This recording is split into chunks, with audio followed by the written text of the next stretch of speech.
Merhaba sevgili izleyenler, Kıbrıs'ın Sesi TV 2020 ekranlarında gündem özel programında Diyalog Medya Genel Yayın Yönetmenimiz Sayın Reşat Akar'la birlikte sizlerleyiz. Evet, hemen bugünün konu başlıklarını sizlere kısaca özetleyeyim. Kutlu Adalı cinayetiyle ilgili Türkiye'de önemli bir gelişme oldu. Soruşturma açıldı. Bizde de hatırlayacaksınız, mecliste geçtiğimiz hafta komite kurulmuştu. Ancak komite ile ilgili çeşitli konularda bazı soru işaretleri, belirsizlikler var. Diğer tarafta eylemler var. Hayvancıları Birliği'nin eylemi bugün de şiddetini arttırarak devam etti. Bir eylem hazırlığı daha var. 3 Haziran Perşembe günü 5 örgüt katılıyor. Kıbrıs Türk Öğrenci Yurtları Birliği, Esnaf ve Zanaatkarlar Odası, Kamu Araçları İşletmecileri Birliği, Seyahat Acenteleri Birliği ve Ercan Havaalanı, Gazi Mausa Uluslararası Taksiciler Birliği toplanarak 3 Haziran Perşembe günü onlar da Başbakanlık önünde bir eylem gerçekleştirecekler. Sıkıntılar ait ortak.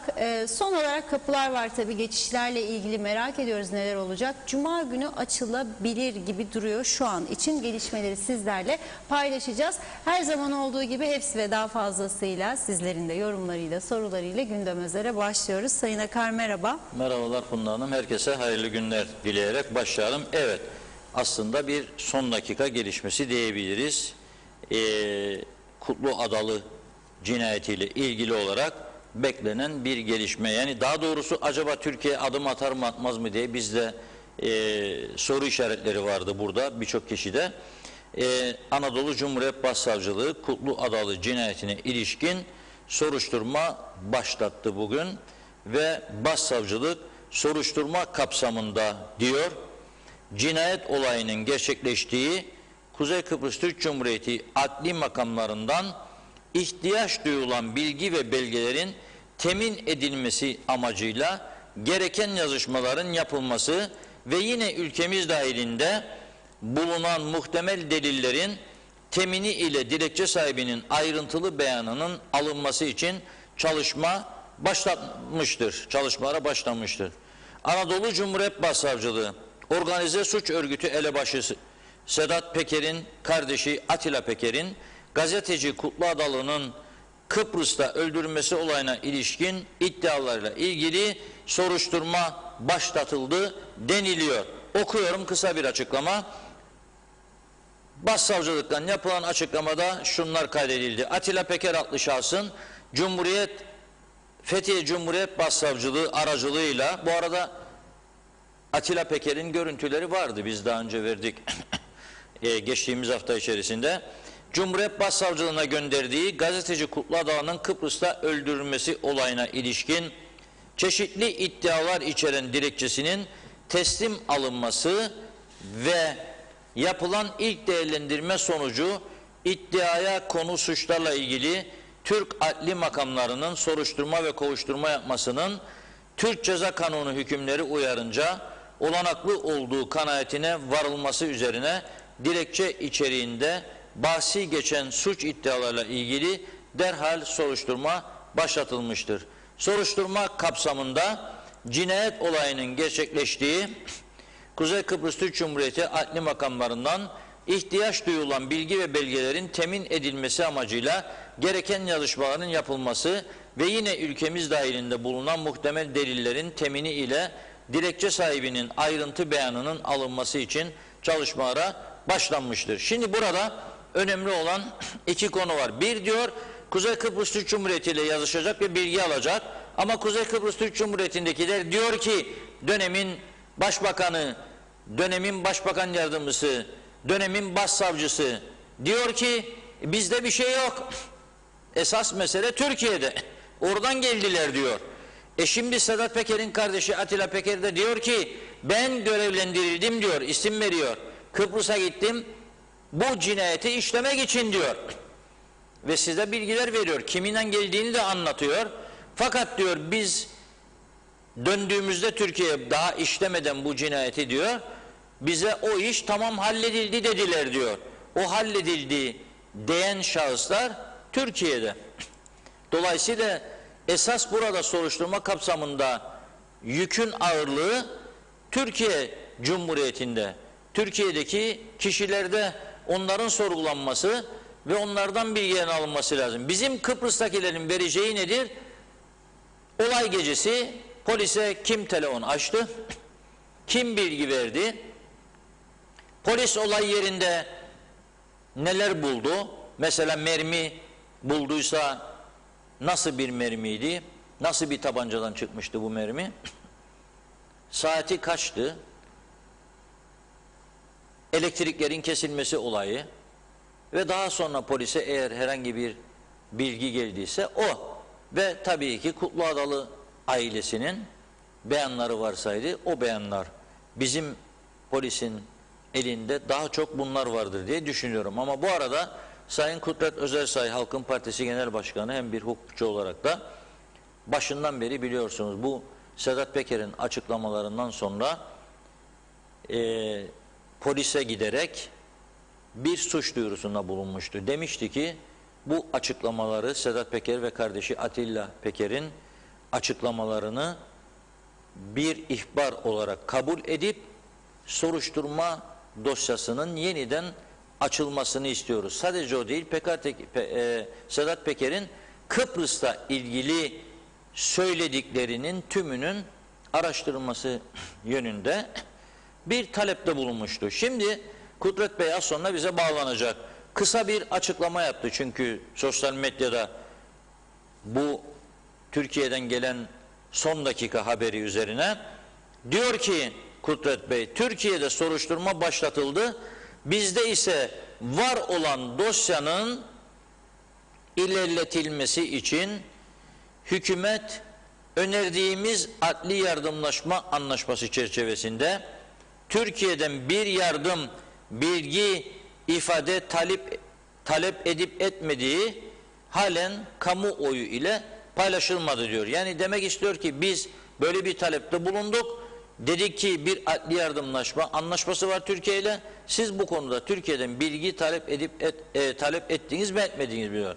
Şimdi burada bugün gelişen bu olayla ilgili Türkiye tarafını ben kutlamak istiyorum. Çünkü ihbarı ciddiye aldı ve soruşturma başlatılmasını kabul etti.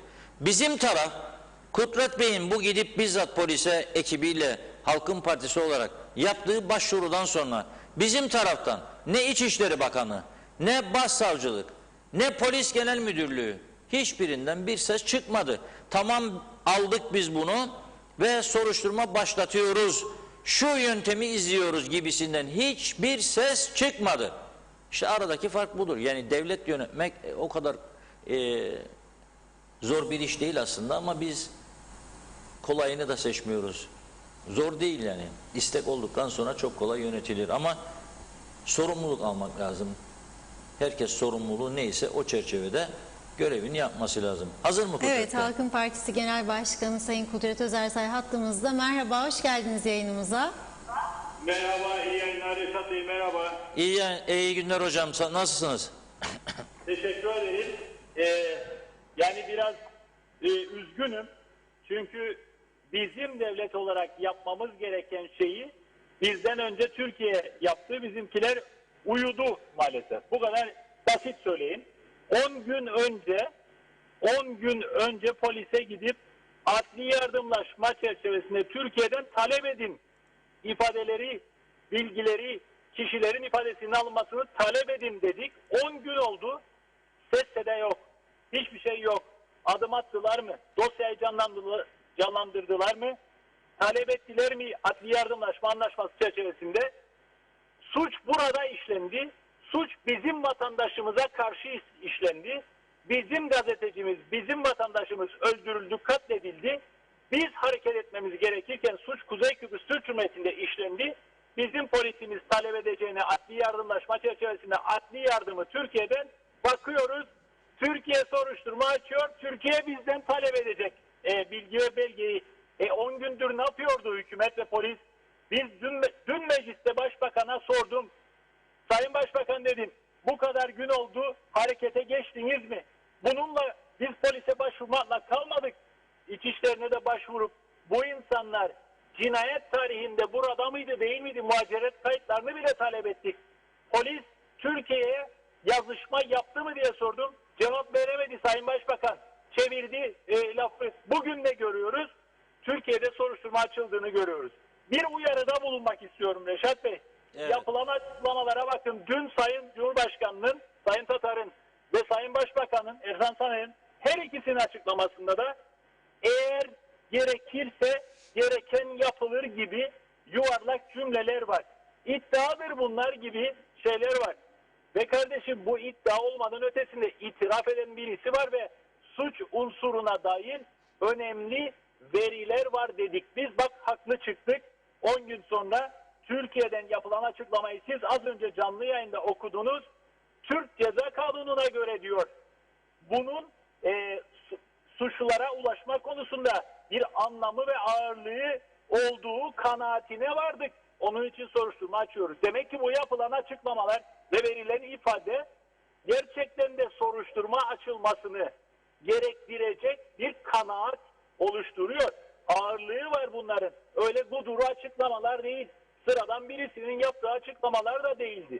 Sonuçta özetle hükümetimizin ve polisimizin bir hafta 10 gün önce yapması gerekeni, adli yardımlaşma bağlamında talep etmesi gerekeni bugün Türkiye yapma yoluna gidiyor. Cumhuriyet Başsavcılığı Türkiye'den bizden adli yardımlaşma çerçevesinde oradaki soruşturma için bilgi belge talep edecek. Ben gerçekten üzgünüm Reşat Bey. Çünkü biz sadece eleştirmedik hükümeti, doğru olanı tarif ettik ve bunu yapın diye çağrıda bulunduk. Maalesef gımıldamadılar. Gımıldamadıkları için de bu devlet bir defa daha mahcup oldu. Bir defa daha mahcup ettiler devleti. Onu Evet. söyleyeyim. Peki siz ne yapmayı düşünüyorsunuz? Bu başvurumuz konusunda bir süre koydunuz mu? Bir sınır var mı? Mesela bir hafta daha bekleyip eğer tatmin edici bir girişim görmezsek şunu yapacağız, bunu yapacağız gibisinden. Vallahi Reşat Bey belli ki hükümet ve siyasi otorite siyasi kararlılık göstermek yerine acaba bir şey yaparsak Türkiye bize kızar mı diye düşünmüştür ve yerinde çakılıp kalmıştır. O nedenle şimdi madem ki Türkiye soruşturma açtı o zaman biz de bir şeyler yapabiliriz diyeceklerdir. Üzücü olan, yazık olan budur. Kendi iradesini ortaya koyup da be arkadaş benim vatandaşım katledildiğini, benim vatandaşımın katledilmesini çeyrek asırdır ben aydınlatamadım. Bu benim alnımda kara bir lekedir. Benim üzerime düşen bir sorumluluktur diyemedi hükümet. Ama şimdi madem ki Türkiye soruşturma açıyor demek ki biz adım atarsak bize kızmazlar diye düşünecekler büyük ihtimalle. Ve şimdi büyük ihtimalle bir adım atacaklar. Ben onu da söyleyeyim. Ama biz bunun takipçisi olacağız. Çünkü pek çok kişi dün bu konuyu bıraktıydı Reşat Bey. Pek çok kişi için bu konu dün bittiydi. Ama mecliste gündem dışı konuşmada bunu gündeme getirip Başbakanı bu konuda biz dün de sıkıştırdık. Bundan sonra da gündemde tutacağız bunu. Önü açılsın ve ilerlesin diye biz dün ve bugün bir öneri daha yaptık. Bakın bir hafta sonra haklı çıktık mı Türkiye'deki bu gelişmeyle? Bence haklı çıktık. Evet. Peki Soruşturma açılmasının gerektirecek ifadelerdir bunlar demiştik. Nitekim öyle oldu ama bir öneri daha yaptık kendilerine. Özel soruşturmacı atamaları gerekir Reşat Bey. Evet. Neden? Çünkü polisin askeri hiyerarşiye bağlı olduğunu biliyoruz. Sivil savunma da askeri hiyerarşiye bağlı. Eğer polis sivil savunmanın adı geçerken, sivil savunmayı soruşturacakken polisi nasıl tarafsız bir biçimde soruşturacak veya sivil savunmayı? Bunlar çok kolay şeyler olmadığı için geçmişte bizim yaptığımızı yapmaları gerekir. Yani emekli bir savcıyı veya emekli tecrübeli bir polisi özel soruşturmacı olarak tayin etmeleri, atamaları gerekir ki bu soruşturma düzgün ve sağlıklı şekilde ilerleyebilsin. Bunun örnekleri var geçmişte. Ne zaman ki polis karakolunda birisi intihar etti dediler, polis nasıl tahkikat edecek, soruşturacak? Soru işaretleri vardı. Güven olsun diye dışarıdan soruşturmacı tayin ettik Bakanlar Kurulu kararıyla. Ceza muhakemeleri usulü yasamıza göre bu yetkisi vardır Bakanlar Kurulu'nun. Özel bir soruşturmacı atamaları gerekir ki sağlıklı bir soruşturma yapılabilsin. Ama her şeyden önemlisi siyasi irade gerekir ama Bu hükümette o siyasi irade maalesef yoktur. Bugün yaşanan gelişmeyle bunu görmüş olduk. Türkiye'den bir gelişme beklediler gımıldamak için bence. Evet, Türkiye'de bu gelişmeyi gösterdi. Yani Türkiye mesajı verdi, dedi ki biz yürüyoruz, siz de yürüyün demek istedi kendilerine. Şimdi bir şey sormak istiyorum. Bizim ülkemizde alışılagelmiştir. Yani bu sizin hiç şahsınızda değil, genelde ne olur? Bildiri yayınlanır, demeç verilir, tepkiler ortaya konur ve onunla sınırlı kalır. Tabii siz polise de gittiniz, ifade de verdiniz. Mesela sonuç alınıncaya kadar Gülşah Hanım'ı da alsanız yanınıza da gitseniz başsavcılığın kapısında, polisin kapısında 3 gün oturma eylemi yapsanız daha bir etki çıkar mı?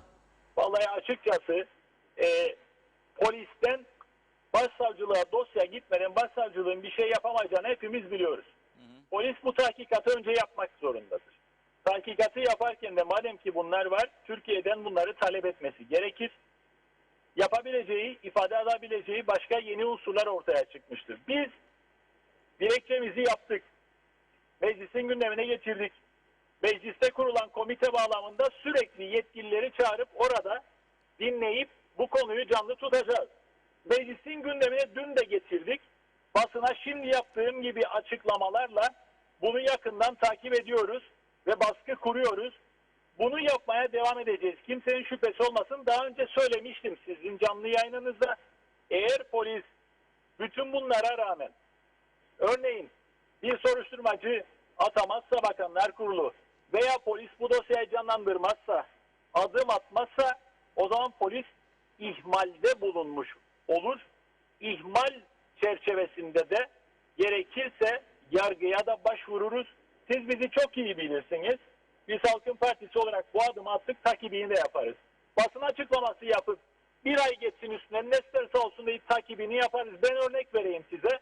Bedelli askerlik konusunda açıklama yaptık, takibini yaptık, öneri yaptık. Haftalarca tekrar ettik, ısrar ettik.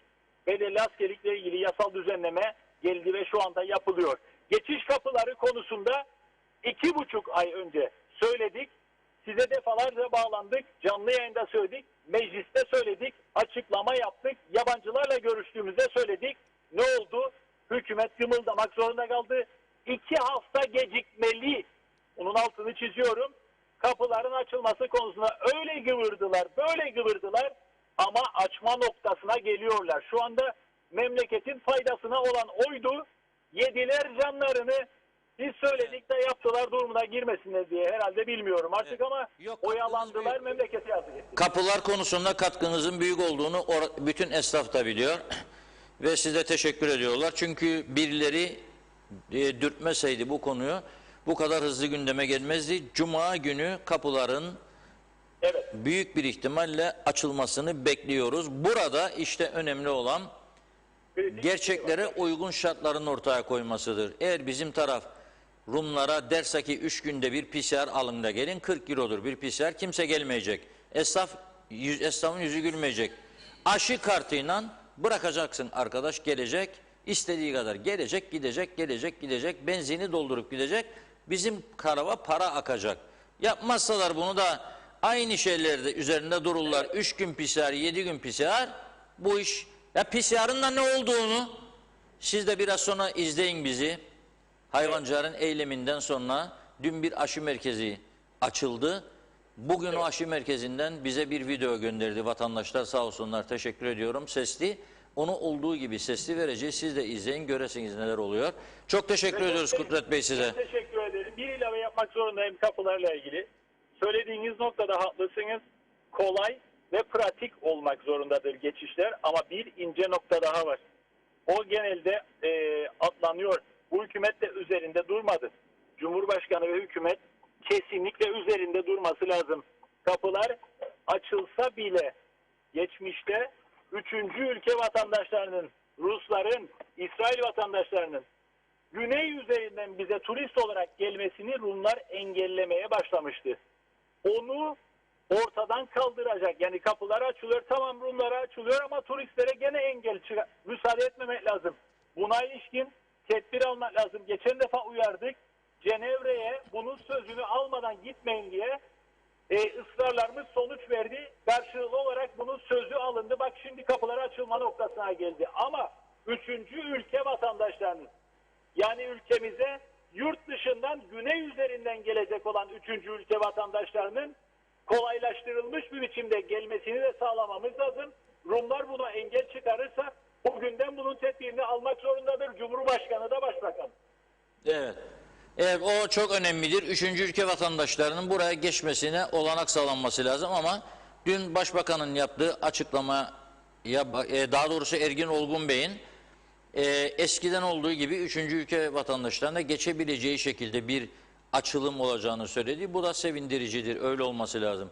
Çok teşekkür ediyoruz Sayın Özersay. Biz teşekkür ederiz. İyi yayınlar. Sağ olun. Sağ olun. Evet.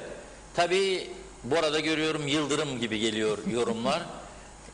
Funda Hanım bugün biraz yoracaklar sizi. Dün de mesajlar çok var. yorulmuştu yorumlar ama biraz daha konuşalım. Şimdi bu çok önemli bir olaydı. Çünkü son dakika gelişmesiydi. Kutlu Adalı cinayetiyle ilgili başladık. Normalde hayvan üreticilerinin dün başlayan, bugün devam eden bir eylemi vardı. Şu anda Lefkoşa dışında oturanlar özellikle bilsin diye söylüyorum. Ve Lefkoşa içinde oturanlar, eğer kent içerisinde işiniz varsa Lefkoşa'da dikkatli olunması gereken yerler var. Meclis önündeki yol kapalı. Maliye yanındaki çember, Merkez Bankası'nın olduğu yer kapalı. Girne kapısı kapalı. Çünkü hayvan üreticileri bugün daha fazla araç takviyesi yaparak eylemin şeklini değiştirdi. Meclis toplantısı olmadığı için meclis önünde gerilimli bir olay olmadı bugün. Dolayısıyla onlar da ilgililerle konuştular. Tatmin edici cevap alamadıklarını söyleyerek eylemi sürdüreceklerini açıkladılar. Biraz sonra bugünkü eylemle ilgili görüntüler gündeme gelecek. Ama bu arada hükümet kanadından da bir ses olsun dedik ve Tarım Bakanı Sayın Nazım Çavuşoğlu'nu programımıza davet ettik canlı telefon bağlantısıyla. Kendisi de kabul etti. Arkadaşlarımız şu anda onu arıyor. Nazım Çavuşoğlu Bey, hükümetin hayvancılara ne önerdiğini ve bu sorunu nasıl çözmek istediğini anlatacak. Hemen ardından Hayvancılar Birliği'nin bugünkü eyleminden görüntüler, Hayvancılar Birliği Başkanı Mustafa Naimoğlu'nun son açıklaması ekranlara gelecek. Bunun ardından ne olacak? Dün açılan PCR merkezinde bugün yaşananlar gündeme gelecek. Gündemimiz oldukça yüklü. Bizden ayrılmıyorsunuz. En doğru, en gerçekçi, en tarafsız haberleri, bilgileri, yorumları buradan almaya devam edeceksiniz ve Nazım Çavuşoğlu Bey'i şimdi arkadaşlarımız bağlamak üzere arıyorlar. Onun ardından Hayvancılar Birliği Başkanı Mustafa Naimoğlu'nun bugünkü açıklamasını gündeme getireceğiz. Evet, Nazım Bey şu anda hattımızda. Merhabalar. Merhaba, iyi yayınlar. Teşekkürler. Sayın Bakan merhabalar. Merhaba Reşat Bey, iyi yayınlar. Teşekkür ederiz bağlandığınız için. Şimdi Hayvancılar Birliği bu eylemi sürdürmede ısrarlı. Özetleyebilir misiniz? Onlar ne istiyor, siz ne cevap verdiniz? Teşekkür ederim. Tabii içinde bulunduğumuz dönem her sektör için olduğu gibi hayvancılar için de sıkıntılı bir dönem. Hükümet edenler için de sıkıntılı bir dönem. Ancak biz her zaman söyledik, üretim konusunda hassasiyetlerimizi ifade ettik. Sadece söylemedik. Bunun gereğini de defalarca yapmış bir hükümetin Tarım Bakanıyım. Biz hayvancılarımız bize en son geldiğinde arpa fiyatlarını yılbaşına kadar sabit tutmamızı ve küçükbaş hayvana 80 kilo hayvan başı destek vermemizi ve borsaya koyduğumuz süt fiyatlarını yükseltip eski haline getirmemizi talep etmektedirler.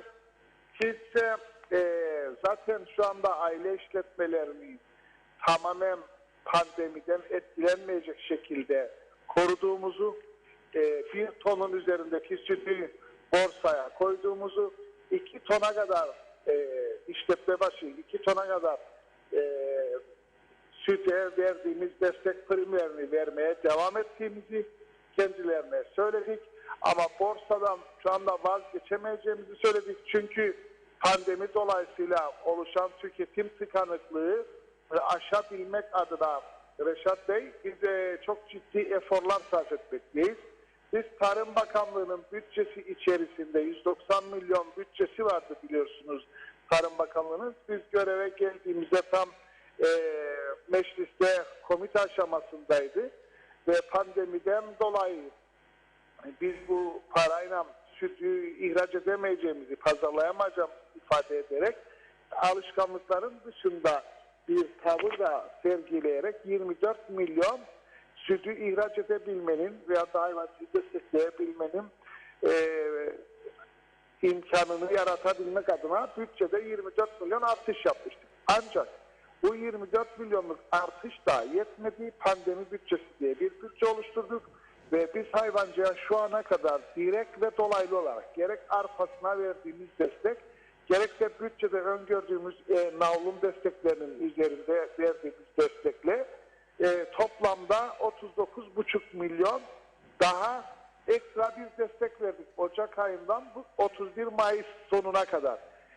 Bütçede yaptığımız ödeme de 54 milyonu bulmuştur. Bütün bu desteklere rağmen tıkanan süt piyasasının önünü açabilmek adına 3 milyonluk da hellim satın alıp sosyal hizmetler ve benzer kurum kuruluşlar aracılığıyla halkımıza ulaştırmaya çalışmaktayız. Dolayısıyla borsada sütü borsa dünyada zaten arz talep borsayla dengeleniyor. Biz borsadan vazgeçemeyeceğimizi ifade ettik. Çünkü devlet şu anda 24 Tarım Bakanlığı bütçesine 24 milyon yılbaşında ek bir kaynak koyduk. Şu ana kadar da 31 Mayıs'a kadar da 40 milyon bir ekstra harcama yaptık. Bunun yanında arpada sürdürdüğümüz subvansiye pandemi bütçesiyle bizi tıkamaktadır. Biliyorsunuz dünyada arpa fiyatları da yükselmiştir. Biz bu yükselmeyi TEMO aracılığıyla aslında minimize ettik. O minimize ettiğimiz arpaya bir de 30 kuruşluk subvansiye yapmaktayız ve 1.70'e satmaktayız. Şu anda TEMO hasat dönemini başladığı zaman arpa satışını durdurmaktadır. Ona rağmen biz büyük uğraşlarla TEMO'dan yine bir miktar arpa alıyoruz. Bu hafta sonu bir gemi daha alıyoruz. Ondan sonrası hasat tamamlanana kadar ne olacağı belirsizdir. Buna bağlı olarak hayvancımızı arpasız bırakmamak adına yine dünyadan arpa arayışlarımız devam etmekte ve ihale sistemini de aşabilecek yöntemlerle arpa alımını gerçekleştirip hayvancıyı arpasız bırakmamaya çalışmaktayız. Ancak dünyadaki arpa fiyatları şu anda hasat belli olmadığı için, dekolteler belli olmadığı için 2,5 liralara ulaşan rakamlardadır.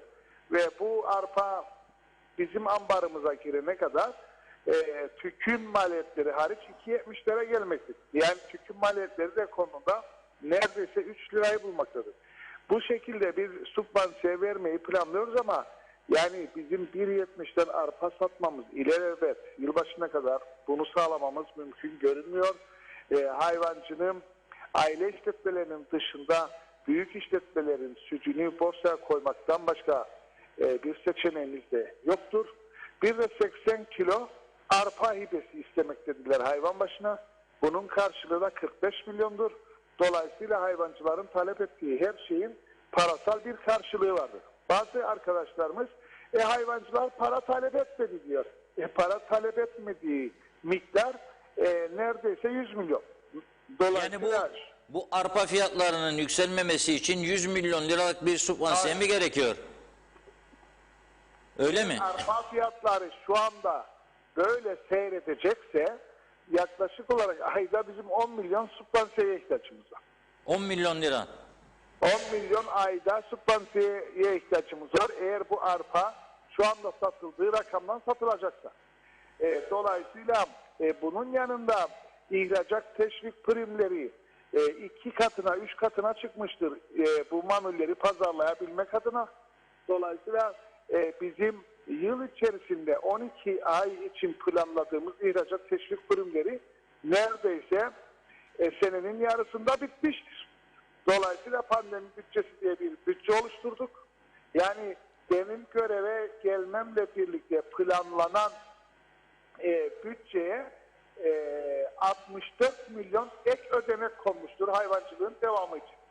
Evet. Biliyorsunuz bu ülkede sadece hayvancılık yok. Hayvancılığı da yok etme gibi bir niyetimiz yok. Mutlaka hayvancılığı geleceğe taşıyacağız ama fedakarlıklar karşılıklı olacak. Bunun altını çizmek isterim. Hayvancılar Birliği ile yaptığımız tartışma bu noktadadır. Ben kendilerine daha önce yaptığımız görüşmede eylem yapmayın, ülkenin şartları belli, oturun masada konuşalım, ince çizgileri belirleyelim ama Hayvancılar Birliği sağ olsun yıllar itibariyle hükümetlerin belli ki daha fazla imkanları vardı. Hep eyleme geldiklerinde bir şeyi kazanıp dönme alışkanlığına eriştikleri için aynı şekilde böyle bir sonuç alacaklarını düşünüyorlar. Ben tabii ki hayvancıların yanındayım. Bu insanlar bizim sosyal yaşamımızda da var olan insanlar, günlük hayatımızda da var olan insanlar. Biz zaten bir şey yapabildiğimizde onlara sormadan yapıyoruz onların lehine olan. Ama Evet. ülke sıkışık durumdadır ve bu sıkışıklığı paylaşmamız gerekiyor. Doğru. Şimdi bir iki kısa sorum olacak size. Vaktimiz de sınırlı. Bu hayvancıların eylemi devam ederse sizin makamınız zora girer mi burada? Yani istifa noktasına gelebilir misiniz siz yoksa? İstifayla ne olacak ki? İstifa ile alakası yok. Ben zaten hükümet adına oradayım. Ben bütün bilgileri hükümetle paylaşırım. Hükümetin tavrı noktasında konuşurum. Ben zaten üreticilerin zorda olduğunu hükümetimle paylaştım. Sayın Başbakan'la paylaştım. Sayın Maliye Bakanı'yla paylaştım. Bakanlar Kurulu'yla paylaştım. Bizim süt fiyatını yükseltmemiz sütü satılmaz hale getirecek. Zaten şimdiye kadar Kuzey Kıbrıs Türk Cumhuriyeti'nin en yüksek seviyede sütünü pazarlıyoruz ve büyük fedakarlıklarla pazarlıyoruz. Para zoruyla pazarlıyoruz. Dolayısıyla benim bir beceriksizliğimden dolayı oluşan bir eylem değil bu. Anladım. Bu devletin kaynaklarıyla ilgili bir eylemdir. Yani eğer ambarınızda, stokta arpanız yoksa, eğer sizin hedef kitlesi olan insanlarınız, mesela turistler, iç tüketim sıfıra düşmüşse neredeyse turistik anlamda, ürettiğiniz ürünün 2/3'ünü ihraç etmek zorundaysanız, ihraç kalemleriniz sınırlıysa, Türkiye'de turist yoksa, Arap dünyasında da bir tıkanıklık varsa, Nazım Çavuşoğlu'nun veyahut da bir başka bakanın yalnız başına bir şey yapma şansı yok. Bunu ancak hükümetin bugüne kadar ortaya koyduğu fedakarlığı artırarak aşabiliriz. Dolayısıyla Evet. benim Süt fazlalığı bağlı olur. süt, Bir şey yok. süt fazlalığımız ne kadardır? Bir de elde ne kadar fazla hellim stoğumuz var Sayın Bakan?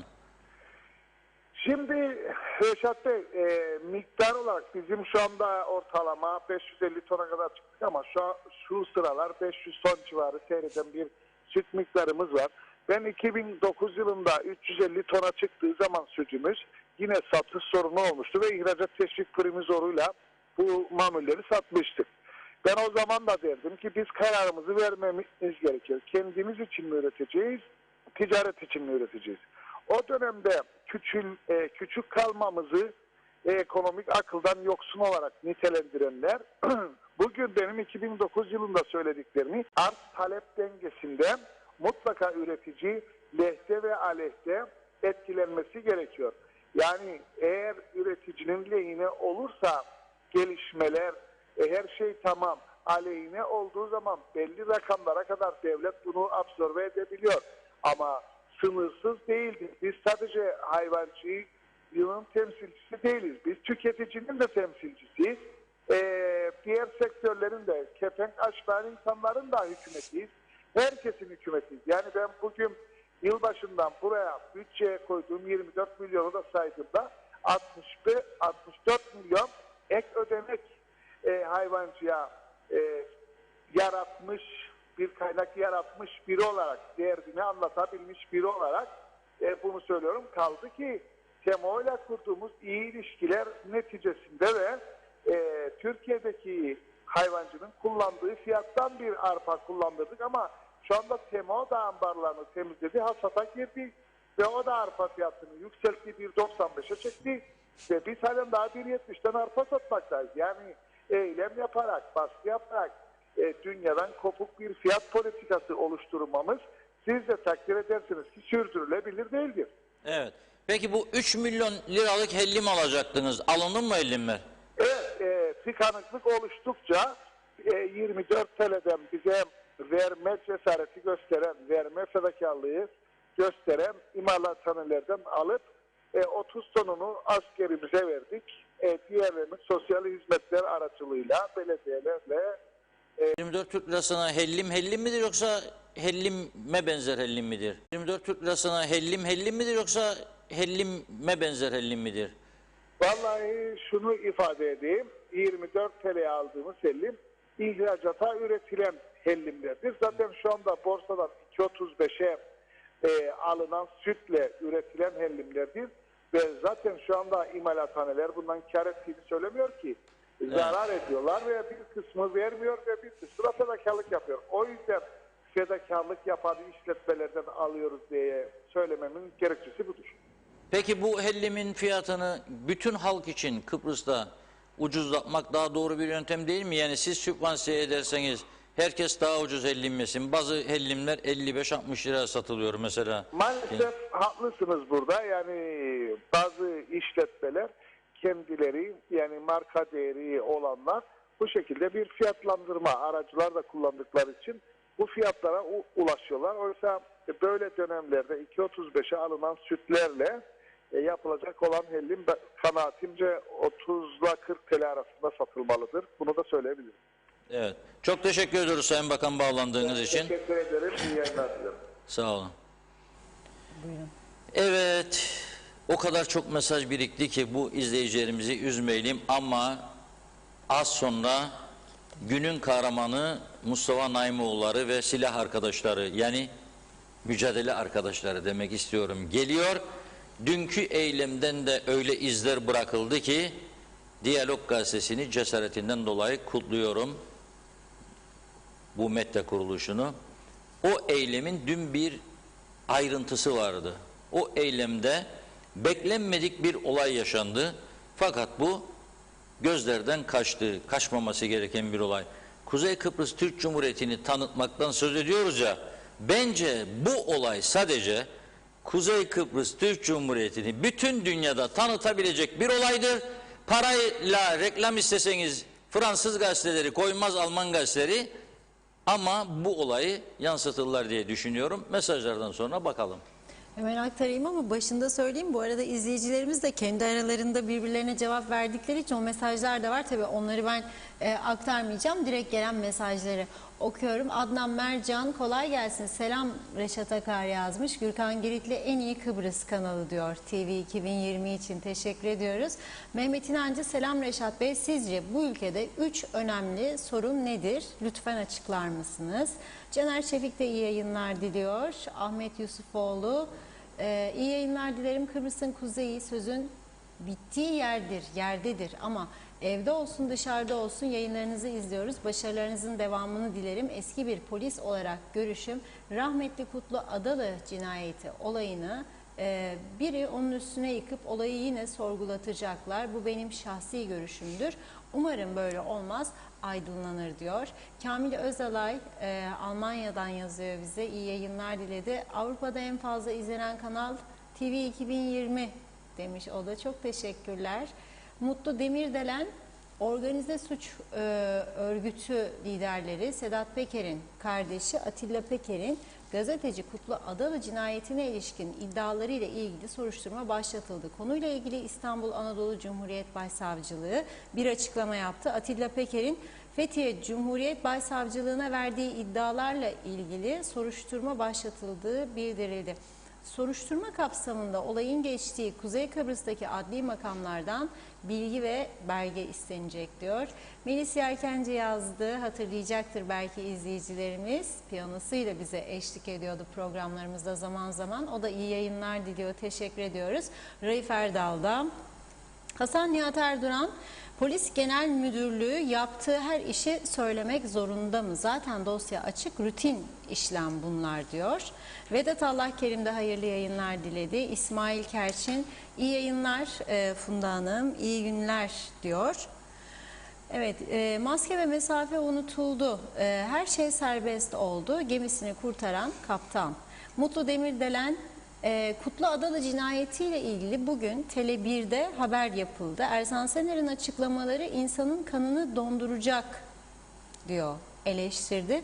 Bu davayı hala önemsizleştirme derdinde. İnsanın sonrası gelir, ucu size mi dokunur be kardeş yazmış. Mehmet İnancı, reis düğmeye bastı Reşat Bey. Diyor, korkaklar ülkesi Kuzey Kıbrıs Türk Cumhuriyeti, ortada bir cinayet var, bir itirafçı var. Bunu gerçekleştirenler Kıbrıs'ta yargılanmalılar yazmış.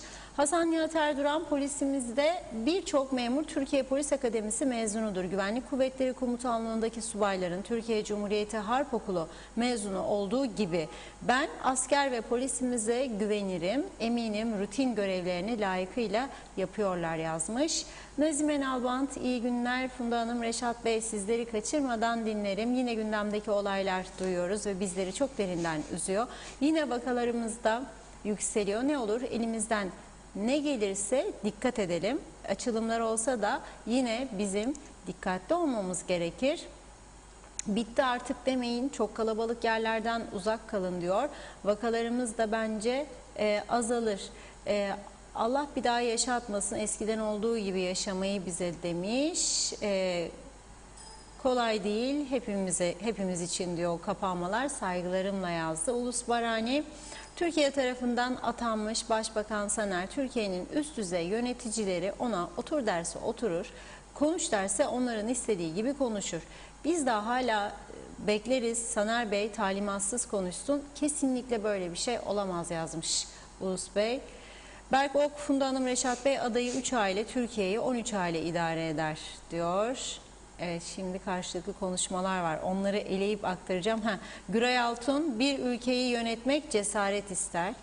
Tıp işe ver sorumluluğu o yönetsin. Türkiye suyu getirsin, parayı versin. Elektrik ihtiyacını o çözsün. Siz diyor. Siz de başbakan olun, cumhurbaşkanı olun, yönetir gibi yapın. Bu iş böyle olmaz. Ali Dayı, iyi yayınlar, hayırlı akşamlar Funda Hanım, Reşat Bey. Seviliyorsunuz demiş. Çok teşekkür ediyoruz. Mehmet İnancı, Londralılar yine engel çıkartıyorlar Reşat Bey. Çiftbaşı onları serbest bıraksalar dünya kadar insan kuzeye akın edecek. NATO mermer, NATO kafa demiş. IQ'lar gene düştü diyor Mehmet Bey de. Necdet Mavi Gözlü hayırlı günler, iyi yayınlar diledi. Mutlu Demirdelen, UBP, DP, YDP ve 3 milletvekili kafasını kuma gömmüş. Toplumun tanınan önemli vatandaşının katledilmesine tepki gösteremiyor. Yazıklar olsun. Gürses'te bu katilleri bulacağız diyen bir hükümet yetkilisi yok mu? Bu cinayette Kuzey Kıbrıs Türk Cumhuriyeti'nden işbirliği yapan var mı ki bu korkaklık neden diye soruyor. Tema Yavaş Londra'dan yazdı. İyi yayınlar diliyor o da. Hasan Nihat Erduran, güneye bağımlı Kuzey Kıbrıs ekonomisi dizayn edilemez. Birleşmiş Milletler 1975 nüfus mübadelesinde bunları garantiye almalıydı. İnsanlık suçu, ambargolar 186 nolu kararla başlar. 57 yıldır da sürer. 75'te kuzeye geçenlerin insani ihtiyaçlarına Birleşmiş Milletler misyonu gereği çözüm bulmalıydı. Liman, ulaşım, kimlik, ticaret, seyahat belgesi. Geçimimizi engellemek insanlık suçudur. Meclis, basın, sendikalar statükoya yenilmiş seyrediyorlar diyor. Üzgünüm ve kızgınım bu konuda dedi. Turgay Gezen de Kutlu Adalı cinayetiyle ilgili Sayın Özersay'ın girişimleri ve yaptığı açıklamalar takdire şayandır diyor. Türkiye'de Anadolu Cumhuriyet Başsavcılığı'nın soruşturma başlatması da olumlu bir gelişmedir. Fakat cinayetle ilgili olayda adı geçen Mehmet Ağar'ın bu yapının altından bir tuğla çekersek devlet yıkılır söylemi soruşturmanın selameti bakımından soru işaretleriyle dolu bir süreci beraberinde götüreceğe benziyor demiş. Ahmet Yusufoğlu, UBP bitmezse diyor, Kıbrıs'ın kuzeyinde hiçbir sorun çözülmez. Problem 45 yıldır UBP'dir. Zeki Yaman, Kuşadası'ndan izliyorum sizleri. İyi yayınlar diledi. Teşekkür ediyoruz. Besut Babayiğit de sizlere de sevgiler, saygılar. Evet, Hasan Nihat Erduran, destek katkı teşvik memurun maaşından kesilen gelir vergileridir. Bu eylemciler ne gelir vergisi verirler? Üyelerini listeleyip yayınlasınlar. Kimseye zorla zarar edeceği işi yaptıramaz bu dünyada. Evet, Ulus Baran de demiş, Reşat Bey, Nazım Bey çok soru sordun diyor. Bakayım, Natalya de iyi yayınlar diledi. Evet, Hasan Nihat Erduran, 15 lira inek sütü çarpı 2 30 kilo olur. 6 zarar olur. Keçi koyun inek karışık 50 lira bir kilosu. 6 mümkün değil, ancak peynir olur o diyor. Zeka Üçer, o da Londra'dan yazıyor. Hoş vakitler, iyi yayınlar diledi. Gürkan Yakeş, esnafı, turizmcisi, taksicisi, çiftçisi yakında meclisi basacak hale geldi. Bu destekler neden ödenmez anlamıyorum yazmış. Pelin Aykut, Alayköy Belediyesi hellim dağıtımı yapmıştır. Reha hellimlerinden dağıtıldı diyor bu bölgede. Normal marketteki gibi 1 kiloluk paketlerde demiş. Natalya'da de Reşat Bey, senin konuşmalarını çok beğenirim. Harikasın, harikasınız Funda ablacığım demiş. Teşekkürler. Hüseyin Koltans, Doğru Haber'in adresi, ekranlarımıza hoş geldiniz. Hayırlı yayınlar dilerim. Reşat Bey, inşallah bu olay en kısa zamanda aydınlanır. Çok teşekkür ederiz yazmış. Evet, Cemal Darbaz, Reşat abi bakanın söylediği diyor, yanlış algı olabilir. Mehmet İnancı, Reşat Bey, bakana çok güzel sorular sordunuz. 24 liraya hellim mi olur demiş o da. Sayar Eker, hayırlı yayınlar, güzel ülkemiz huzur görsün. Evet, Müftü Hüseyin 3. korona dalgası kapıda maalesef diye yazdı. Sayar Eker, Nedin Necin huzurumuzu kaçırsın diyor. Evet, böylelikle mesajları tamamladım. Çok teşekkür ediyoruz. Sözü Reşat Bey'e bırakıyorum. Buyurun. Evet, şimdi çok teşekkür ediyoruz biz de yoğun yorum trafiği için, ama tabii konularımıza da vakit ayırmamız lazım. Şimdi hayvancılar hayvan yetiştiricileri ve üreticileri birliğinin eylemi, programa girerken Sayın Mustafa Naimoğlu ile görüştük. O da bu eylem ortadan kalkmayacak diyor. Yani bugün devam ediyor. Yarın daha fazla aracın katılımıyla daha da genişleyecek diyor. Biz kararlıyız diyor. Çünkü haklıyız. Üretici bitti, battı ve esas derdimiz diyor, bizim bu ülkede ekonominin çok kötü olmasıdır diyor. Tabii az sonra bugünkü eylem sırasında söylediklerini de ekrana getireceğiz. Ama bu arada hayvancıları yalnız mı bıraktılar? Yoksa diğer örgütler destek verecek mi? Böyle bir beklenti vardı. Ve bugün 5 örgüt bir açıklama yaptı. Onlar da ne yapıyormuş? Perşembe günü bir eylem yapıyorlar ve Başbakanlık önünde toplanacaklarmış Perşembe günü saat 16'da. Ama esas başlangıç saati, eylemin toplanma saati herhalde olacak bu. 11 olacak diyor. Öğrenci Yurtları Birliği, Esnaf Sanatkarlar Odası, Kariş, Kıtsap ile Havaalanı, Gazi Mausa ve Uluslararası Taksiciler Birliği bu eyleme katılacak. Şimdi burada tabii dikkat çekici bir durum var. Kıtsap, Kıbrıs Türk Seyahat Acenteri Birliği'dir. Otelciler Birliği'nden ayrı bir, yani turizm örgütleri de farklı noktalarda eyleme yönelmiş gibi bir görüntü var burada. Neyse, bu örgütler kendi aralarında anlaşmışlar. Bir büyük eylem yapacaklar ve eylemin gerekçesi olarak da bugün yaptıkları açıklamayı Öğrenci Yurtları Birliği Başkanı Hakan Onurlu açıklamıştı. Şöyle diyor: 15 aydır diyor bakanlıklar, kurum ve kuruluşlarla istişare içinde yapılan çalışmalar, verilen ciddi çabalar ve sarf edilen emekler maalesef diyor etkili olamadı. Covid krizini doğru yönetmek, ileriye dönük kesin kararlar almanın zor olduğunu dile getirdi. 15 aydır bu Covid ile yaşıyoruz ve inanıyoruz ki gerek vatandaşlarımız gerekse hükümetimiz gerekli tedbirlerin nasıl alınacağını öğrenmiştir diyor. Maalesef bazıları öğrenmemiştir. Dün sadece bir inşaat şantiyesinde 85 kişinin pozitif çıkması ne demektir? O inşaat şantiyesinin sorumlusu kimdir? Oraya bakan kimdir? Ona ne tür bir uygulama yapılacak? Gerçekten ben de merak ediyorum.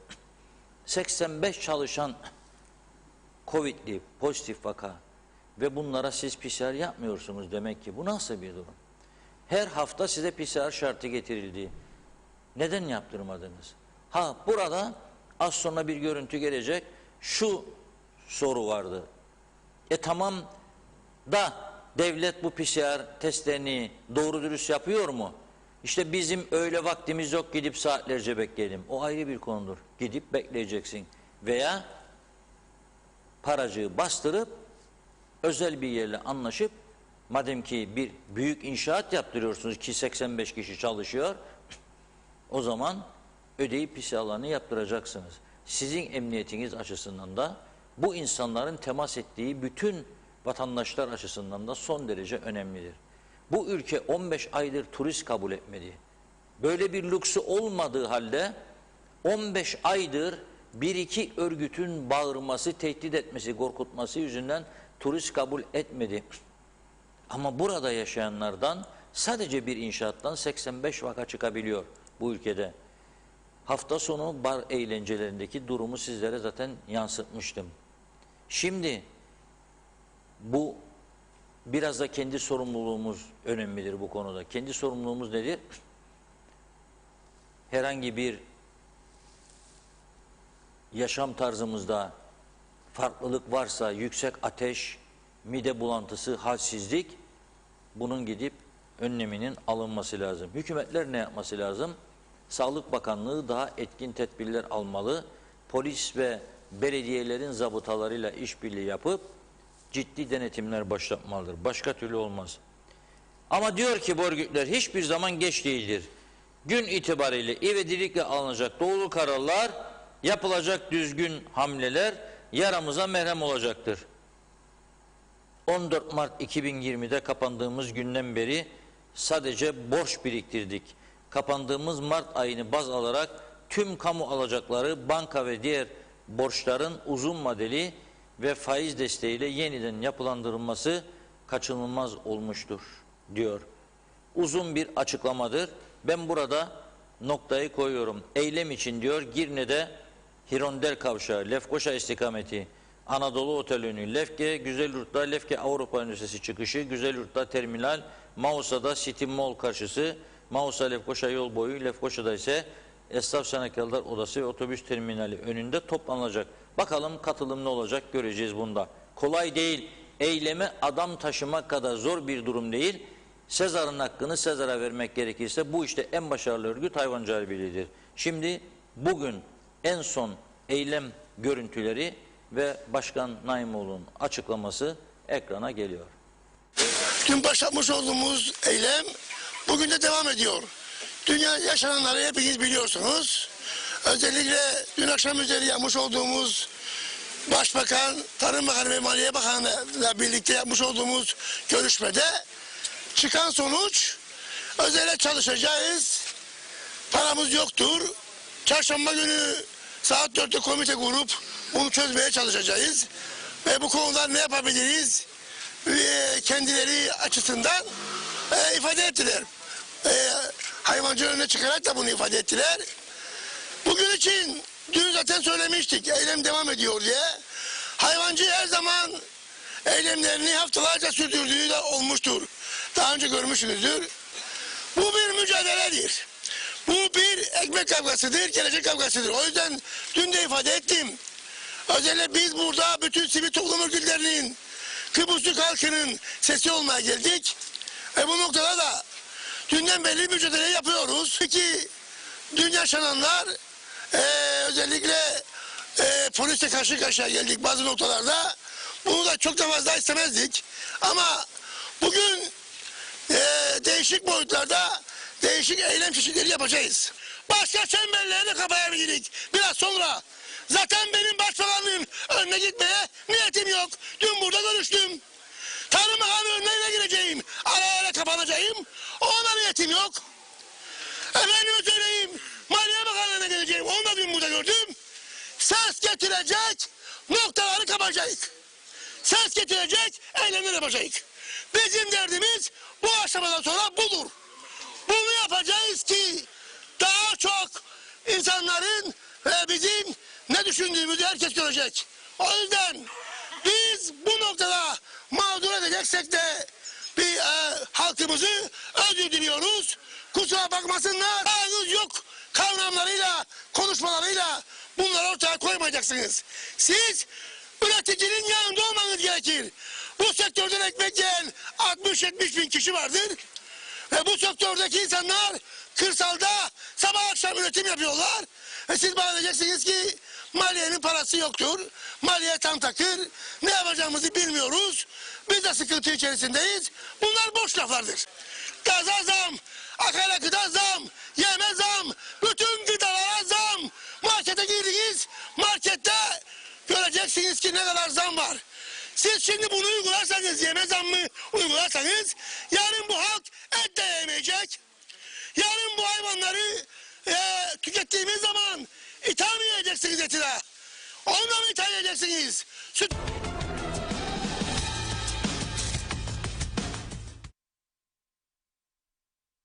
Evet, Mustafa Naimoğlu'nun sesi de maşallah gür bir ses var. Bazıları anlamasa da onu seviyorlar gerçekten. Tabii dünkü eyleme daha da gürdü ses ve araçlar vardı ama orada eşekler de vardı. Bu eşeklere Mustafa Naimoğlu'nun bu konuşması o kadar bir hoş geldi herhalde ki Mozart'ın aynen 40. senfonisi gibi geldi diye düşünüyorum. Çünkü hiç beklenmedik, tahmin edilmedik bir olay yaşandı orada dün. Bakın şimdi ekrana gelecek yaşanan olay.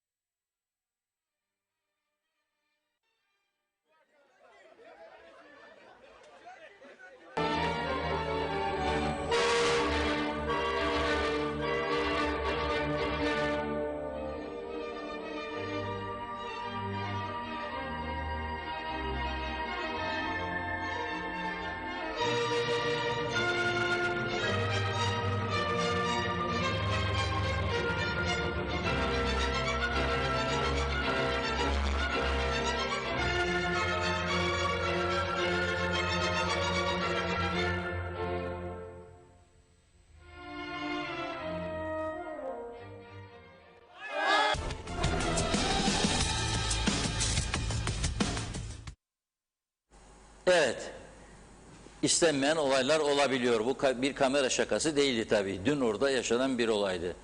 Eylem yerine bir dişi bir de erkek eşek getirilmişti. Mustafa Naimoğulları konuştukça onlar dediğim gibi Mozart'ın 40. senfonisi gibi algıladılar o sesleri ve bir anda çiftleşmeye başladılar. Orada görenler de ağızları açık seyrettiler bu olayı. Beklenmedik bir gelişme. Diyorum ki bu eylemi, bu eylemdeki görüntüleri yabancı haber ajanslarına servis yaparlarsa Kuzey Kıbrıs Türk Cumhuriyeti hemen kısa sürede bütün dünyada tanınmış olur. Gerçekten çünkü her yerde görülmüş, görülebilecek bir olay değildir bu. Bizim ülkemizin eşekleri de çok meşhurdur biliyorsunuz. Kıbrıs denince Karpaz'ın eşekleri akla gelir. Bunlar farklı bir soy tabii o eşeklerden değil. Ama bu eylem sırasında dün bunu da yaşadık. Geçiyoruz bir başka önemli konuya. Nedir? Az önce dedik ki PCR, aşı çok önemli. Bu aşı konusunu eğer ki dedi bu sabah Melis Hanım'ın programında Ticaret Odası Başkanı, biz erken zamanda tamamlayabilseydik Kuzey Kıbrıs Türk Cumhuriyeti çok cazip bir turizm merkezi haline gelebilirdi. Çünkü insanlar aşılandı. burada güven var ve güvenli yer arayan sağlıklı turistler de aşısını yapmış, her şeyi tamam, Kuzey Kıbrıs'a akın edilirdi. Ama biz maalesef başaramadık. Rum tarafından bugün yapılan açıklamada nüfusun yarısının aşılandığı belirtiliyor. Bizde %22 civarında. Fakat PCR testleri de vatandaşların gidip devlet çağrısıyla testlerini yaptığı yerler vardır. Dün bir tanesinin açılışını buradan sizlere duyurmuştuk ve ne demiştik? Güzel bir olay. Gerçekten güzel bir olay demiştik. Orada bir şirket, Özyalçın şirketi modern bir binayı devletin kullanımına vermişti. Sırf bu binada PCR testleri yapılsın diye. Şimdi bu bandı bize bir vatandaşımız çekti, gönderdi. Başından sesli bir vaziyette bunu sizlere aktarıyoruz. Bugün yaşananları çok daha iyi görme şansımız olacak. Dur şunları bir Reşat Akar'a atayım da görsünler bak. Ses getiririz.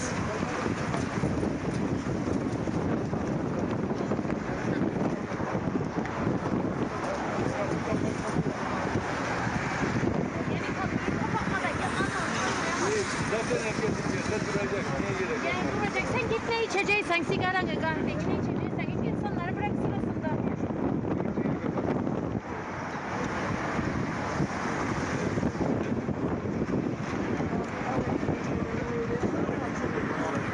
Evet, şu an çay kahve molası verildi. İnsanlarımız, arkadaşlarımız dışarıda. Kuzu kuzu bekliyoruz. Millet keyif yapıyor içeride. Reşat Bey, duy sesimizi.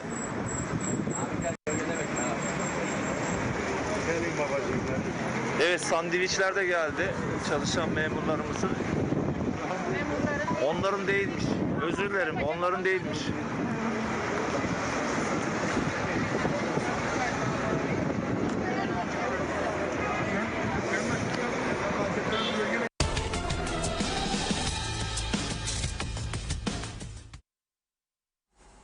Evet, Size insanlar sesleniyorlar. orada gördüğümüz gibi uzun kuyruklar oluşturmuşlar.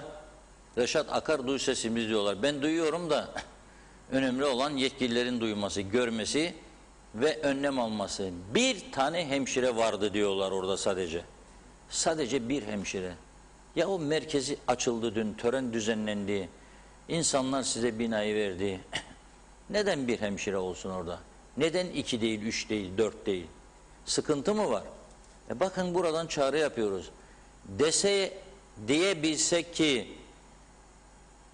ey emekli hemşirelerimiz, bakınız bu binayı bize bir şirket verdi, ücretsiz kullanma hakkı verdi. Hadi siz de 3 tane 4 tane gönüllü hemşire arıyoruz. Gelip bize destek veriniz deseler, ben eminim 3-4 değil 40 tane 50 tane hemşire bulacaklar. Anında herkes yardımcı olmak istiyor. Çünkü herkes bir an önce artık bu koronadan kurtulmak istiyor. Korkuyu dağıtmak istiyor. Çocuklarına bir şey olmasından endişe eden insanlar aman diyor bir an önce bu durumdan kurtulsak diyor. Yaşlı anne babasını düşünen insanlar aynı şekilde endişe, heyecan yaşıyor. Aşılamanın bir an önce tamamlanmasını istiyor. O yüzden bu konu son derece önemlidir. Yani hem PCR hem aşı istiyoruz da mesela güneye geçeceklere bunu söylediğimizde hangimiz gidip bu sırada saatlerce güneş altında bekleyebileceğiz acaba? Yani bu gerçekten çok önemli bir konudur. Bunun önemsenmesini istiyoruz.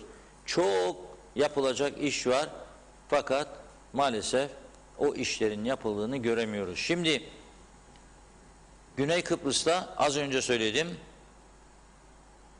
386.710 kişiye aşılamanın ilk dozu yapılmış. 209.196 kişiye ise her iki dozda yapılmış. Bizim burada şu an itibariyle 130.000 ikiye böldüğümüz zaman da 65.000 kişiye aşı yapılmış oluyor. 2 doz. Rumlarda 209 bin kişiye 2 doz, 386.710 kişi tek doz yapılmış. Birinci doz bile Pfizer kullanıyor onlar ve AstraZeneca. Pfizer'in bir dozda bile %90 civarında etkili olduğu daha önce açıklanmıştı. Şimdi bu arada biz soruyorlar, İngiltere'den gelecek olanlar bana, İngiltere hangi kategoride? Bilmiyorum. Yeni bir açıklama yok. Türkiye'den gelecek olanlar soruyor. Türkiye hangi kategoride? Nihayet sonra öğrendik ki Türkiye kırmızı kategoride. 4 renge ayırmışlar. En önemli renk nedir bilir misiniz? Yeşil. Trafik ışıklarında olduğu gibi yeşili gördüğün zaman geç diyor. Rumlar da bunu ayırmışlar renklere göre. Okuyorum. Belki bizim taraf da yararlanır bu tip önlemlerden ve açıklarlar bize. Bugün mesela bekliyorum. Sağlık Bakanlığı, üst kurul bize hangi ülkenin hangi renkte olduğunu bir açıklasın, öğrenelim. Vatandaşlar da sorduğu zaman diyelim ki bu budur, bu budur. Bilgi verelim, gazetemizde yayınlayalım, televizyonda söyleyelim. Diyor ki, kırmızı ülkeler, Belçika, Fransa, Hırvatistan, Lüksemburg, İspanya, ana vatanları Yunanistan, Hollanda, Danimarka, Slovenya, Estonya, Letonya, Litvanya, İsveç, Almanya, Slovakya, Andorra, Monaco, Vatikan, San Marino, İsviçre, Ruanda, Rusya, Birleşik Arap Emirlikleri, Ukrayna, Ürdün, Lübnan, Mısır, Beyaz Rusya, Katar, Sırbistan, Tayland, Ermenistan, Gürcistan, Bahreyn, Kuveyt ve Kanada. Bu kategoride ise diyor, bu ülkelerden gelecek olanlar son 72 saat içerisinde PCR yapacak. Bak aşı yok, aşı şartı yok. 72 saat içinde PCR yapacak. Güney Kıbrıs'a varışında da PCR yapacak. 2 PCR girip tatilini yapabilecek, istediği yerde konaklayabilecek. Karantina yok, aşı şartı yok. Turuncu kategoride kimler varmış? Portekiz, İrlanda, Finlandiya, Romanya, Avusturya, Bulgaristan, Çekya, Macaristan, Polonya, İtalya, Norveç, Çin, İngiltere ve Amerika Birleşik Devletleri. Bunlar ise sadece ve sadece son 72 saat içerisinde kendi ülkelerinde yaptırdıkları PCR testini beyan edecekler ve Rum muhaciret memuru da onlara ülkemize hoş geldiniz diyecek. İyi tatiller beyler bayanlar diyecek. O kadar. Yeşil kategoriyi söylüyorum. Demek ki biz 4'üz, onlar 3 kategoriye almışlar. Yeşil kategori. Malta, İzlanda, Avusturya, Yeni Zelanda, Singapur, Suudi Arabistan, Kuzey Kore ve İsrail. Bu ülkelerden gelecek olanlar ülkeye girişlerinde herhangi bir belge sunma zorunda olmayacaklar ve karantinaya da alınmayacaklar. Tekrar ediyorum, Malta, İzlanda, Avustralya, Yeni Zelanda, Singapur, Suudi Arabistan, Kuzey Kore ve İsrail. Bu ülkelerden gelecek olanlar için ülkeye girişlerde herhangi bir belge sunma veya karantina uygulaması bulunmuyor. Biz ne diyoruz? Ne dedik önceki gün hükümetin açıkladığı önlemlerde? Biraz geri gidelim. Kara sınır kapıları açılırsaymış, bu 3. ülkelerden gelecek olanlarmış, aşı kartını çift aşı olduğunu beyan edecekmiş, 72 saat önce ülkesinden PCR kağıdını gösterecekmiş, belgesini, bir de bizim tarafa girerken PCR yapacakmış. Neden? Çünkü bu tarafta altınların paylaşılmasını istemiyoruz. Orada Rumlarda altın kalmadı. Tümü bizde kaldı altınların. Her taraf altın tarlası. Olmaya gelir de çalarlar altınları.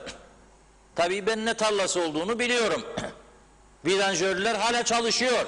Güneyde vidanjör kalmadı benim bildiğim Herkes kanalizasyona bağlanmış durumda. Bizde hala da başkent Lefkoşa'nın bile %25-30'u kanalizasyona bağlanmış değildir. Bilir misiniz bunu? Girne ezici bir çoğunluk kanalizasyona bağlanmış değil. Neden? Çünkü yasası yetersiz, eksik. Neden? Ciddiyet yok. Umursamazlık var. Memleket sevgisi yok. İnsan sevgisi yok. Yiyin için vurun, yapın, gitsin dışkılar diyor. Nereye giderse. Nereye gidiyor? 120 bin insanın dışkısı Girne'de denize gidiyor. Denizin içine veriyorlar.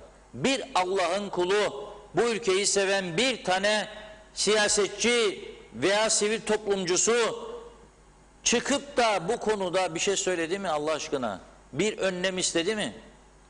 Mahvoluyor denizlerimiz diyen oldu mu? Olmadı. Denizleri kaptırdık diyorlar yatırımcılara. Gitti elimizden yağmaladılar diyoruz. Yağmalamadılar. Esas bizim elimizde kalanlar denizler mahvoldu. Mahvettik. Etmeye de devam ediyoruz. Ondan sonra Girne sonsuza dek Türktür, Türk kalacaktır diyoruz. Nasıl kalacak ya? Yani biz elimizdeki tarihi bir yerin eserlerini tümüyle yok olmaya sevk ettik. Bakımsız, ilgisiz, yıkılmaya yüz tutmuş. Tarihi antik liman pislikten geçilmiyor. Binalar dökülüyor, etraf kirlenmiş. Her taraf pislik içerisinde. Kimsenin umuru değil. Ve 120 bin kişinin dışkıları denize veriliyor. Neden? Arıtma tesisi yeterliymiş, yetersizmiş. Niye artırılamıyor? 6,5-7 milyon dolar istermiş. O da yok. Yok çünkü gelirlerin %85'ini maaşlara harcıyorsunuz. Plan yok, proje yok, bundan kurtulmanın yolunu arama yok. Ekonomiyi geliştirme yok, yatırımcı çekme niyeti yok. O yüzden de maalesef bu sonuçlar ortaya çıkıyor. Üzgünüm bunları söylerken ama söylemek zorundayım. İnşallah, maşallah bir gün birileri bizi düzeltecek diyorum. Umut etmeye çalışıyorum. Buyurun Funda Hanım. Evet, hemen ben de kaldığım yerden aktarayım mesajlarınızı. Evet. Tamam.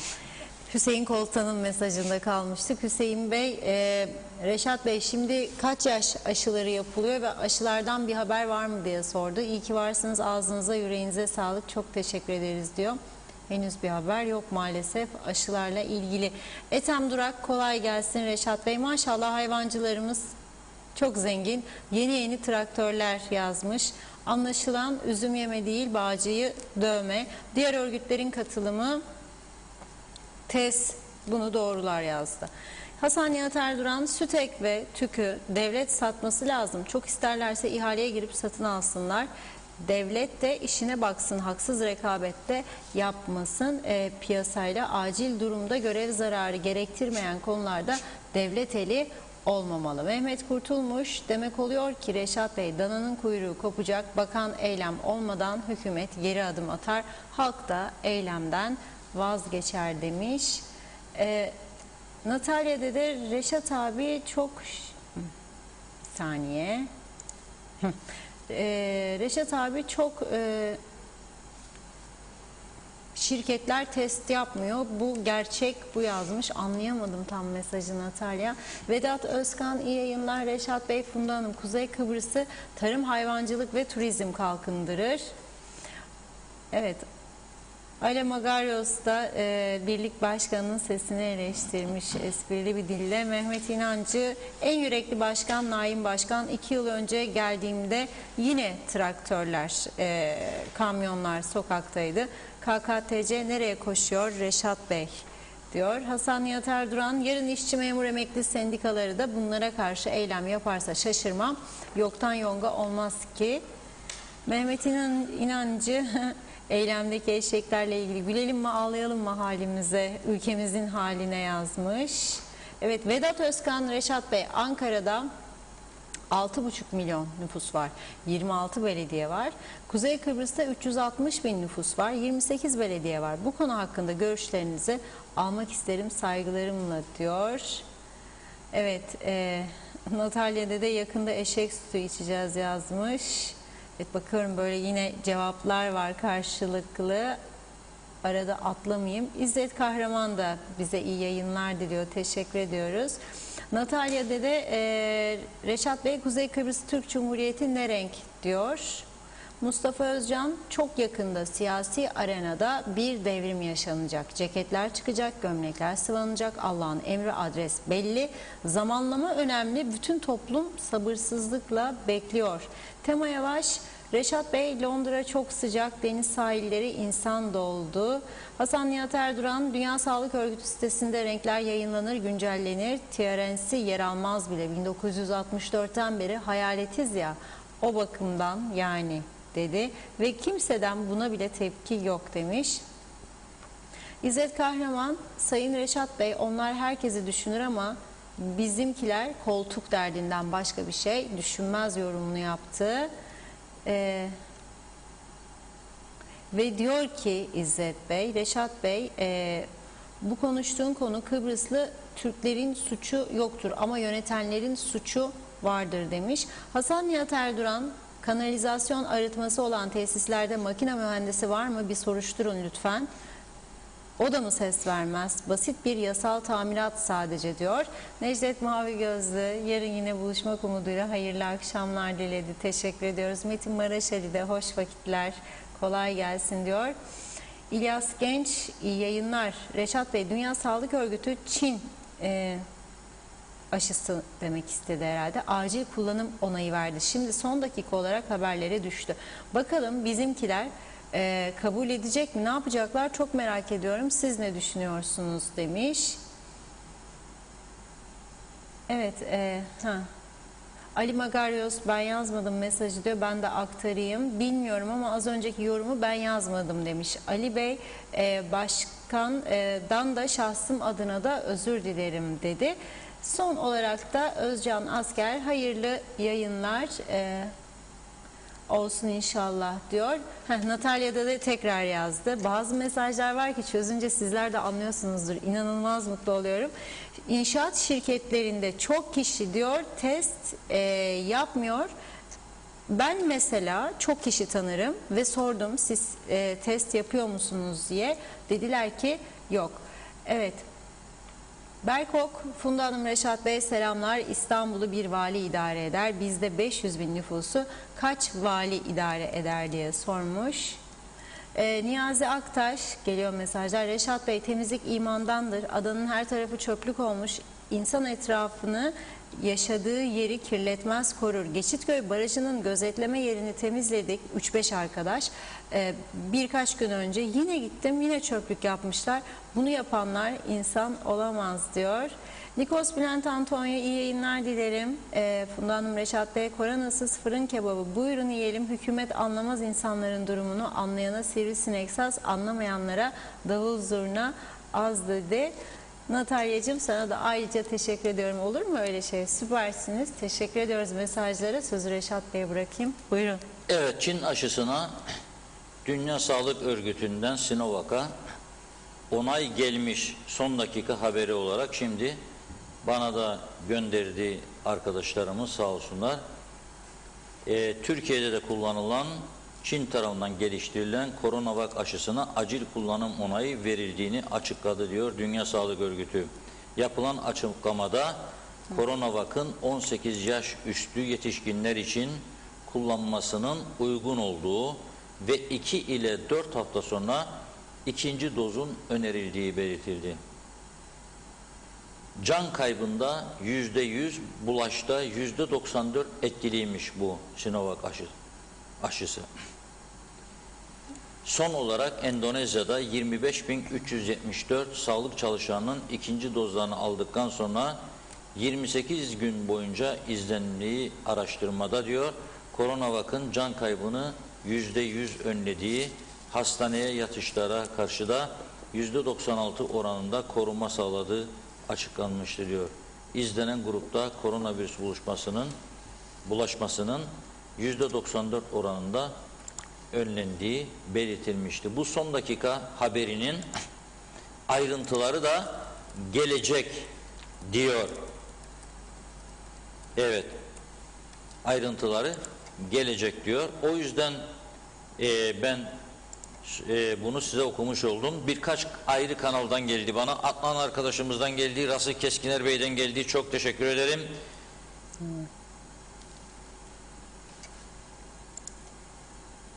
Evet.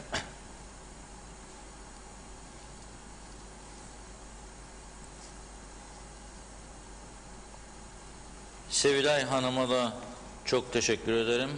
Programımızın devamlı izleyeceğindendir.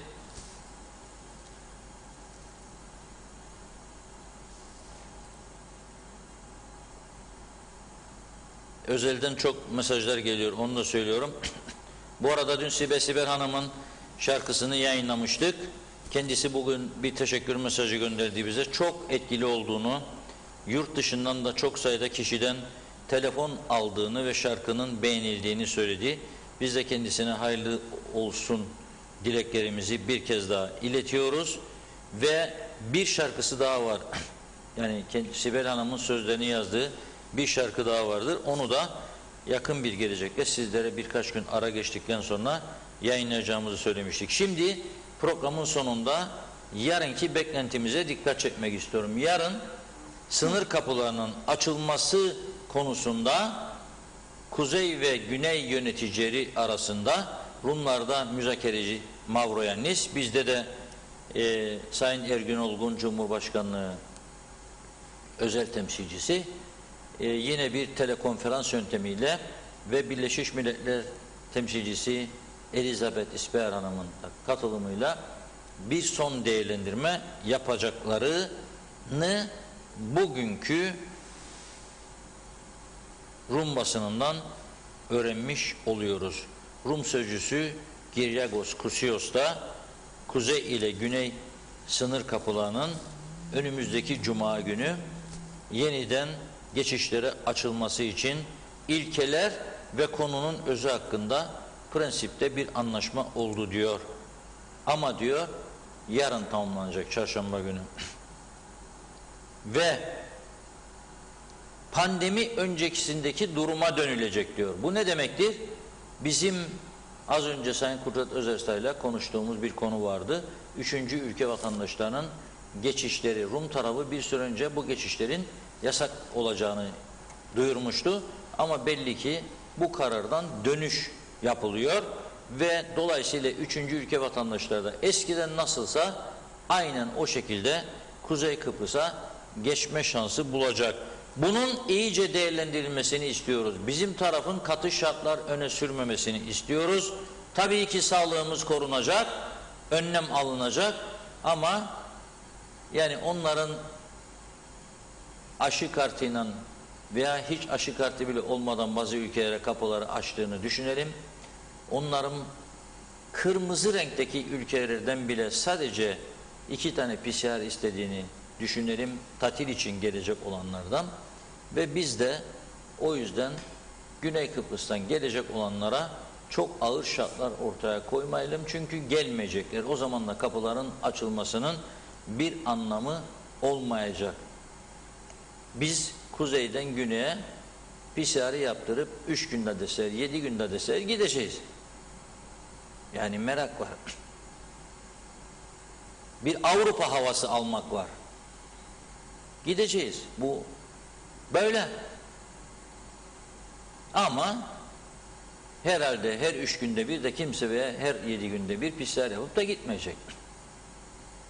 Ama bizim esas beklediğimiz oradan buraya insanların gelmesi ve çarşıya para akıtmasıdır. Esnafın yüzünü güldürmesidir. Kan alıyor esnafımız. Bakınız Tarım Bakanı diyor ki hükümetin olanakları bu kadar diyor. Başbakan hayvancılara görüşme çağrısı yapıyor. Görüşüyor.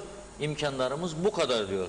Dolayısıyla imkan bu kadarsa o zaman turizme ağırlık vermemiz lazım. Zaten 15 ay çok fazlasıyla biz bu sektörü haksız bir şekilde yok etmeye çalıştık ve 10 binlerce insan işini kaybetti, gelirleri sıfırlandı, borçlarını ödeyemez duruma geldi. O yüzden yarın alınacak kararın bizim esnafımız açısından da büyük önemi olduğunu düşünüyorum. Kararları burada yine yarın programımızın akışı içerisinde sizlere aktarmaya çalışacağız. Sizin görüşlerinizi alacağız. Bana bir soru gelmişti. Vedat Özkan Bey'den. Ankara'da diyor 6,5 milyon nüfus, 26 belediye. KKTC'de 360 bin nüfus, 28 belediye. Görüşümü sordu. Ben bu görüşümü çok açıkladım. Aylardır, yıllardır söylüyorum.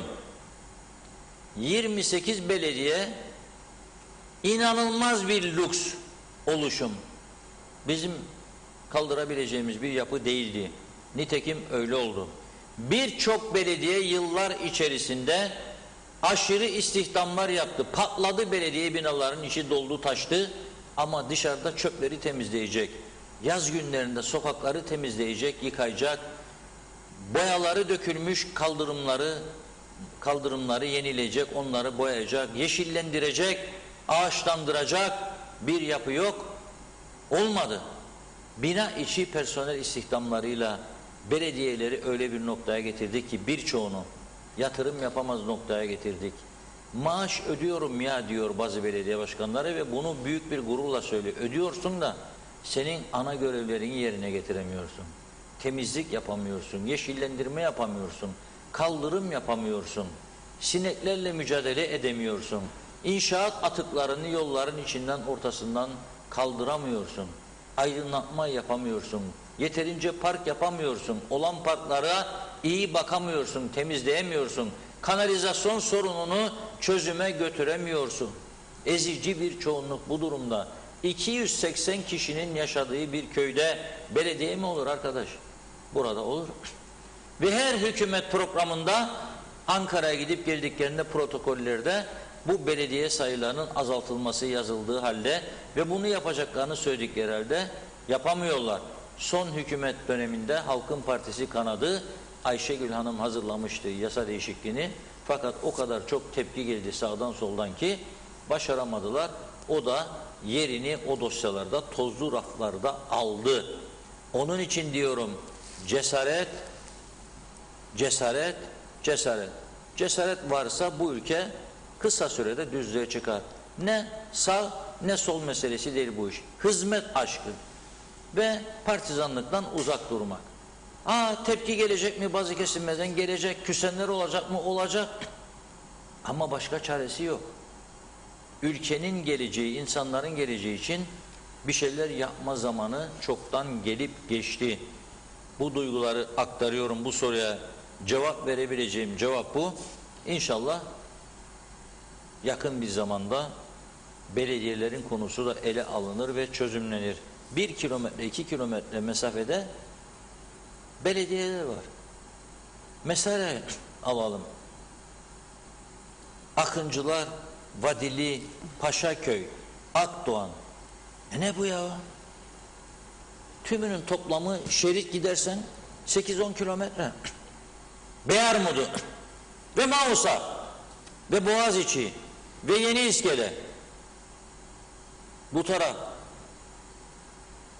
Değirmenlik, Serdarlı, Geçikkale, neredeyse birbirine girmiş bölgeler. Neden bu kadar çok belediye?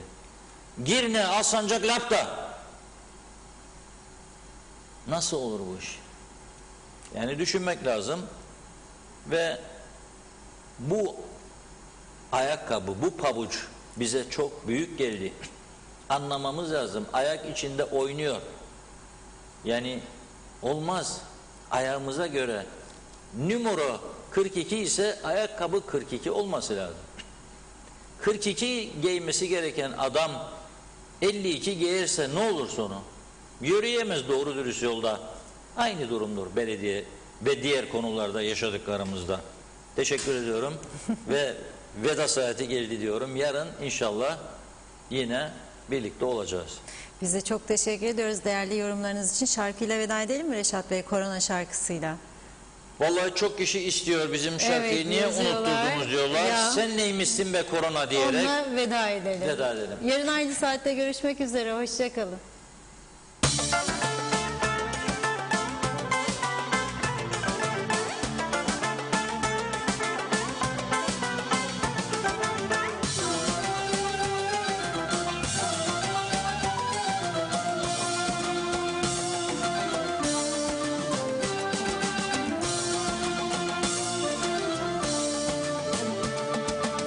Öyle bir geldin ki dünyayı temizledin. Öyle bir geldin ki dünyayı temizledin.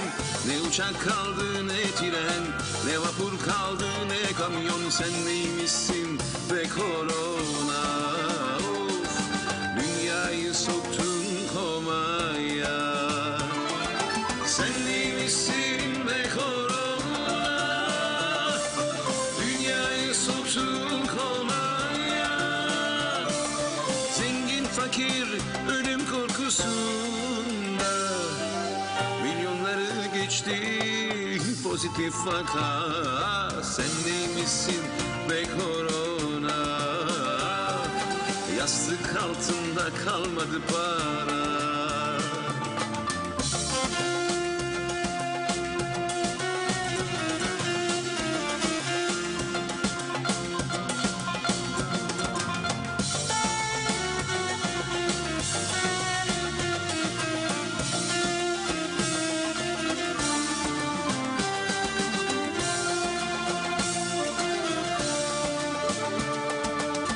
Birincisi yetmedi, geldi ikinci dalga. Milyonları buldu, attı pozitif vaka. Dünyayı soktun derin bir komaya. Herkes ölüm korkusunda. Sen neymişsin be korona? Dıştan gelene mecburi karantina.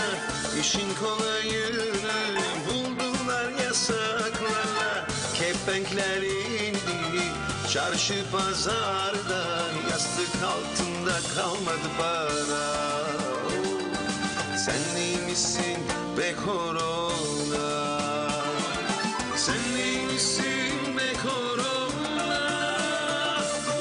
Dünyayı soktun komaya. Tek umut kaldı en sonunda. Oy, hayli koşun canlar aşılanmaya. Sen neymişsin be korona? Yastık altında kalmadı para.